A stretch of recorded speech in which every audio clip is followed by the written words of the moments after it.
से अफवाहें, DIG investigation अतर इस्माइल का बयान सामने आ गया। अगवा के वाकयात में कोई सदाकत नहीं। DIG इन्वेस्टिगेशन रवां साल 687 बच्चों के अगवा के मुकदमात दर्ज हुए हैं। ज्यादातर वालिदैन के झगड़ों और गुमशुदा बच्चों के वाकयात पर FIR दर्ज हुई हैं। सोशल मीडिया पर बच्चों के अगवा के हवाले से अफवाहें, DIG इन्वेस्टिगेशन अतर इस्माइल का बयान सामने आ गया है। अगवा के वाकयात में कोई सदाकत नहीं। DIG इन्वेस्टिगेशन रवां साल 687 बच्चों के अगवा के मुकदमात दर्ज हुए हैं। ज्यादातर वालिदैन के झगड़ों और गुमशुदा बच्चों के वाकयात पर FIR हुई हैं। इसी हवाले से मजीद तफसीलात जान लेते हैं नुमाइंदा 7 न्यूज़ मलिक मुश्ताक से। जी मलिक मुश्ताक, बताइएगा।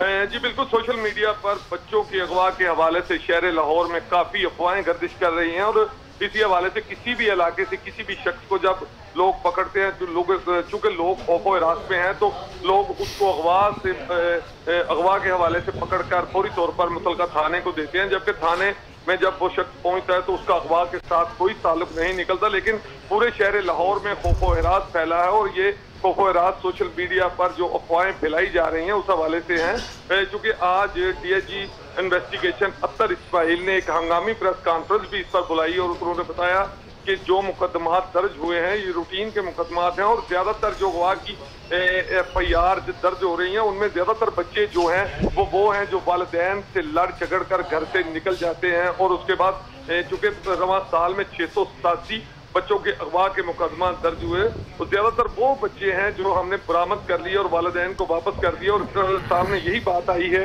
कि वो बच्चे हैं जो वालिदैन से लड़ झगड़ कर या किसी और वजह से घर से खुद जाते हैं, लेकिन अगवा की FIR दर्ज करवा दी जाती है। सितंबर के महीने में 96 बच्चे अगवा हुए, जबकि गुज़श्ता साल में 95 बच्चे अगवा हुए जिनकी FIR दर्ज हुई हैं और इनमें से ज्यादातर बच्चों को बाजियाब करवा के वालिदैन के हवाले कर दिया गया है। इसके अलावा DIG का कहना था कि बिल्कुल किसी किस्म की कोई सदाकत नहीं है कि बच्चे अगवा करने वाला कोई ग्रुप है या आजकल जो है शहर लाहौर में बच्चे अगवा हो रहे हैं, ये सोशल मीडिया की फैलाई हुई नेगेटिव अफवाहें हैं। बच्चों को अगवा करने वाले ग्रुप की कोई सदाकत नहीं। मलिक मुश्ताक हमें तफसीलात से आगाह कर रहे थे। आपका शुक्रिया।